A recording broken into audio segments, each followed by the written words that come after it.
Hi welcome back to my YouTube channel Prime Dew. இந்த வீடியோவில் நம்ம பார்க்க போகிறது ரீசெண்டாக குவாண்ட் மியூச்சுவல் ஃபண்டில் நடந்த ஃப்ரண்ட் ரன்னிங் அப்படிங்கிற ஒரு ஃப்ராடை பற்றி இந்த வீடியோவில் பார்க்க போகிறோம். நீங்கள் எல்லாருமே இந்த நியூஸில் கேள்விப்பட்டிருக்கலாம். குவாண்ட் மியூச்சுவல் ஃபண்டில் இப்போ செபி இன்வெஸ்டிகேஷன் பண்ணிகிட்டு இருக்காங்க. ஆல்ரெடி அந்த மியூச்சுவல் ஃபண்டில் இருக்கிற அந்த ஃபண்ட் மேனேஜரோட இன்வெஸ்டிகேஷன் பண்ணிகிட்டு இருக்காங்க. இன்வெஸ்டிகேஷன் நடந்துகிட்டு இருக்கு. இதில் என்ன இஷ்யூன்னு பார்த்தீங்கன்னா, ஃப்ரண்ட் ரன்னிங்கிறது இந்தியாவை பொறுத்த வரைக்கும் இல்லீகல். அதாவது அந்த ஃபண்ட் மேனேஜர் என்ன பண்ணுவார்னு பார்த்தீங்கன்னா, அந்த மியூச்சுவல் ஃபண்டு பர்ச்சேஸ் பண்ணுறதுக்கு முன்னாடி தனக்கு தேவையான அந்த ஸ்டாக்களை தன்னோட பேரில் வாங்கிக்குவார். அதற்கப்புறம் தான் மியூச்சுவல் ஃபண்டில் என்னென்ன யூனிட்டில் நம்மள மாதிரி முதலீட்டாளர்கள் முதலீடு பண்ணியிருக்கோமோ அந்த முதலீட்டுக்கான தொகையை அவர் முதலீடு பண்ணியிருப்பார். ஸோ இப்படி பண்ணுறப்ப என்னான்னு பார்த்தீங்கன்னா, அவரோட வாங்கினதுக்கு மேலே அதிகபட்சமான விலையில் அவர் பங்குகளை வாங்க வேண்டியிருக்கும். இதை தான் ஃப்ரண்ட் ரன்னிங் அப்படிங்கிறாங்க. குவாண்ட் மியூச்சுவல் ஃபண்டு தான் இப்படிப்பட்ட ஃப்ரண்ட் ரன்னிங் கேஸில் மாட்டியிருக்கா அப்படின்னு கேட்டிங்கன்னா, இதற்கு முன்னாடி ஹெச்டிஎஃப்சி மியூச்சுவல் ஃபண்டும் இதே மாதிரி ஒரு கேஸில் 2007 நடந்துச்சு. அதுக்கப்புறம் ஆக்சிஸ் மியூச்சுவல் ஃபண்டும் நீங்கள் கேள்விப்பட்டிருக்கலாம். இந்த ரெண்டுலேயும் இப்படிப்பட்ட விஷயங்கள் நடந்துச்சு. ஈவன் ஆக்சிஸ் மியூச்சுவல் ஃபண்டை பொறுத்த வரைக்கும் பார்த்தீங்கன்னா, அதில் இருக்கிற ஃபண்ட் மேனேஜரை கூட ஒரு குறிப்பிட்ட காலத்துக்கு அவங்க செயல்படக்கூடாது, ஸ்டாக் மார்க்கெட்டில் யாரும் செயல்பட முடியாத அளவுக்கு அவங்கள பேன் பண்ணி வச்சுருந்தாங்க. அதே இஷ்யூ தான் இப்போ குவாண்ட் மியூச்சுவல் ஃபண்ட்லேயும் நடந்திருக்கு.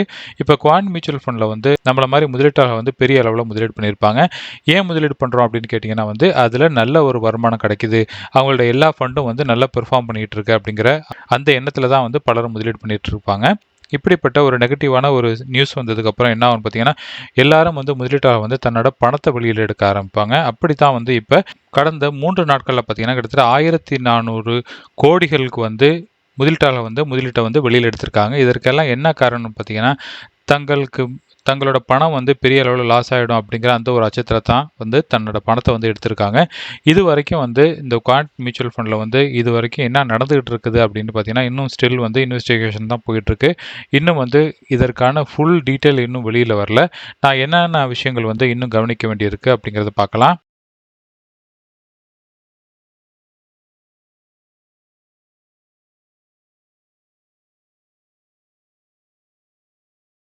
ஒன்ஸு இந்த ஃப்ராட் செய்தி வெளியில் வந்ததுக்கப்புறம் என்ன ஆச்சுன்னு பார்த்தீங்கன்னா, குவாண்ட் மியூச்சுவல் ஃபண்ட்லேருந்து எல்லா இன்வெஸ்டருக்கும் இப்படிப்பட்ட ஒரு மெயில் நீங்கள் ரிசீவ் பண்ணியிருக்கலாம்.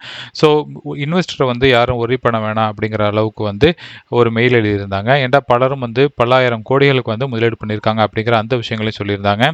ஏற்கனவே குவாண்ட் மியூச்சுவல் ஃபண்டு மார்க்கெட்டில் எப்படி செயல்பட்டு இருந்துச்சு, அதாவது இந்த நியூஸ் வெளியே வர்றதுக்கு முன்னாடி எப்படி இருந்துச்சு, இப்போ அதோட எண்ணெயோட மதிப்புகள் எப்படி இருக்குது அப்படிங்கிறத நம்ம பார்க்கலாம்.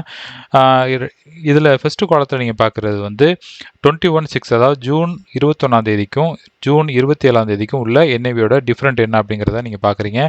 ஃபஸ்ட்டு பார்க்குறது குவாண்ட் இஎஸ்ஜி ஈக்விட்டி ஃபண்டு, அதுக்கப்புறம் குவாண்ட் ஃபோக்கஸ்ட் ஃபண்டு, இப்படின்னு தொடர்ந்து பார்க்குறப்ப நிறைய ஃபண்டுகள் இருக்குது. எல்லா ஃபண்டுகளையும் நீங்கள் பார்த்தீங்கன்னா பெரிய அளவில் எந்த ஃபண்டும் விலை விழுகலை.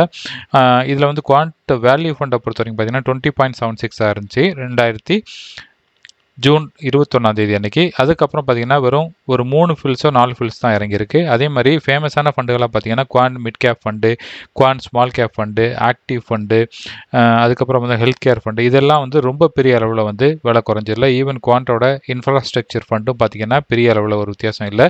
வெறும் பார்த்தீங்கன்னா ஒரு 8-10 ஃபில்ஸ் தான் குறைஞ்சிருக்கு. இப்போ நாம் ஏற்கனவே முதலீட்டாளர்கள் முதலீடு பண்ணியிருந்தால் அவங்க என்ன செய்கிறது அப்படின்னு கேட்டிங்கன்னா, இந்த விஷயங்கள் இன்னும் இன்வெஸ்டிகேஷன் போயிட்டுருக்கிறதுனால உங்களோட இப்படிப்பட்ட குவாண்ட் மியூச்சுவல் ஃபண்டில் என்ன ஃபர்தராக டெவலப் நடக்குது அப்படிங்கிறத நீங்கள் ஒரு ஐ வாட்சிங்காக இப்படிப்பட்ட செய்திகளை நீங்கள் தொடர்ந்து கண்காணித்து வாருங்க. ஏன்டா என்ன நியூஸ் வருது, அதுலேருந்து என்னென்ன விஷயங்கள் செபி அவங்க மேலே ஃபைன் பண்ணலாம், அதுக்கப்புறம் செபி இன்னும் என்னென்ன கண்ட்ரோல் மெஷர்ஸ் கொண்டு வராங்க அப்படிங்கிறத பார்க்கலாம். எனக்கு தெரிஞ்ச இப்படிப்பட்ட விஷயங்கள் ஆக்சிஸ் மியூச்சுவல் ஃபண்டில் நடந்ததுக்கப்புறம் அந்த ஃபண்டுகளோட பெர்ஃபார்மன்ஸுங்கிறது ஸ்லைட்லி குறைய ஆரம்பிச்சிச்சு. ஸோ அப்படிப்பட்ட விஷயங்கள் குவாண்ட் மியூச்சுவல் ஃபண்ட்லையும் நடக்குமா அப்படிங்கிறதுக்கு எந்த ஒரு ஷூரும் கிடையாது. பட் இருந்தாலும் இதோட பெர்ஃபார்மன்ஸை நம்ம பார்க்கணும். இதற்கு அடுத்தது செபி என்ன ரெகுலேஷன்ஸ் கொண்டு வராங்க அப்படிங்கிறதையும் நம்ம பார்க்கணும். இப்போதைக்கு நீங்கள் எதையும் பேனிக் ஆகி உங்களோட ஃபண்டை நீங்கள் விற்றுட்டு வெளியேறாதீங்க அப்படிங்கிறத நான் சொல்லுவேன். பட் இருந்தாலும் இந்த பணம்ங்கிறது உங்களோட ஓன் பணமாக இருக்கிறதுனால நீங்கள் ஓனாக உங்களோட ரிஸ்கில் நீங்கள் டிசைட் பண்ணிக்கோங்க. நான் ஜஸ்ட்டு உங்களுக்கு ஒரு அட்வைஸ் கொடுக்க தான் முடியும் தவிர இந்த பணம் உங்களோட ஹார்ட் அண்ட் மணி. ஸோ நீங்கள் உங்களோட டிசிஷன் என்ன நீங்கள் கரெக்டாக எடுக்கிறீங்களோ அதற்கு தகுந்த மாதிரி நீங்கள் முடிவு பண்ணிக்கோங்க. இது வரைக்கும் நீங்கள் பார்த்தது வந்து குவாண்ட் மியூச்சுவல் ஃபண்டில் நடந்த விஷயங்களை பற்றி பார்த்தோம். ஃப்ரண்ட் ரன்னிங்னா என்ன அப்படிங்கிறத பற்றி சொல்லியிருந்தேன். இது வரைக்கும் வந்து 1400 கோடிகளுக்கு வந்து முதலீட்டை வந்து வெளியில் எடுத்திருக்காங்க. இதெல்லாம் வந்து பேனிக் ஆகி எடுத்திருக்காங்க. பட் மற்றபடி பார்த்தீங்கன்னா அந்த ஃபண்டில் வந்து எந்த ஒரு பெரிய ஒரு ஃபாலையும் நம்ம பார்க்கல. நம்ம எப்போ ஒரு மியூச்சுவல் ஃபண்டை முதலீடு பண்ணுறதா இருந்தாலும் வந்து ஒரே ஃபண்ட் ஹவுஸில் நம்மளோட முதலீடுகளை வைக்க வேணாம். அதாவது அட்லீஸ்ட் ஒரு 2 அல்லது 3 ஃபண்ட் ஹவுஸில் பிரித்து வைக்கிறது தான் சிறந்ததாக இருக்கும். ஏன்னா இந்த மாதிரி விஷயங்கள் நடந்துச்சுன்னா வந்து பெரிய அளவில் முதலீட்டாளர் வந்து தங்களோட பணத்தை வெளியில் எடுக்கும் பட்சத்தில் வந்து உங்களுக்கு உங்கள் பணம் வந்து திருப்பி கிடைக்கிறதுக்கு வந்து கொஞ்சம் காலதாமதமாகலாம். ஸோ அப்படிப்பட்ட விஷயங்களை தவிர்க்கிறதுக்கு வந்து என்ன பண்ணலாம்னு பார்த்தீங்கன்னா ஒரே ஃபண்ட் ஹவுஸில் உங்களோட ஃபண்டுகளை போடாமல் ஒரு 2 அல்லது 3 ஃபண்ட் ஹவுஸில் பிரித்து போடுறது சிறந்ததாக இருக்கும். சப்போஸ் உங்களுக்கு வந்து ஷார்ட் டேர்மில் வந்து பணம் தேவை இருக்கும் நபர்கள் வந்து உங்களோட பணத்தை நீங்கள் வித்ட்ரா பண்ணுறதை பற்றி நீங்கள் யோசிக்கலாம். பட் அதே நேரத்தில் ஷார்ட் டேர்மில் நீங்கள் முதலீடு பண்ணி வித்தின் இயர்க்குள்ளே நீங்கள் வித்துட்டு வெளியேறீங்கன்னா அதற்கு எக்ஸிட் சார்ஜஸ் பே பண்ண வேண்டியிருக்கும். அது மாத்திரம் இல்லாமல் உங்களோட ப்ராஃபிட் ஏதாச்சும் இருந்துச்சுன்னா அந்த ப்ராஃபிட்டில் வந்து ஒரு 15% வந்து நீங்கள் லூஸ் பண்ண வேண்டியிருக்கும். இதெல்லாம் வந்து தேவையா என்னங்கிறத ஓனாக நீங்கள் தீர்மானிச்சுக்கோங்க. ஐ ஹோப் இந்த வீடியோ உங்களுக்கு பிடிச்சிருக்குன்னு நான் நம்புகிறேன். இந்த வீடியோ பிடிச்சிருந்துச்சுன்னா லைக் பண்ணுங்கள், உங்கள் ஃபேமிலி ஃப்ரெண்ட்ஸோட ஷேர் பண்ணுங்கள். இது வரைக்கும் என் சேனல் நீங்கள் சப்ஸ்கிரைப் பண்ணாமல் இருந்தீங்கன்னா என் சேனல் நீங்கள் சப்ஸ்கிரைப் பண்ணிக்கோங்க. மேலும் இதே மாதிரி ஒரு நல்ல டாப்பிக்கோட எகைன் நான் உங்களை மீட் பண்ணுறேன். அது வரைக்கும் டேக் கேர், பாய்.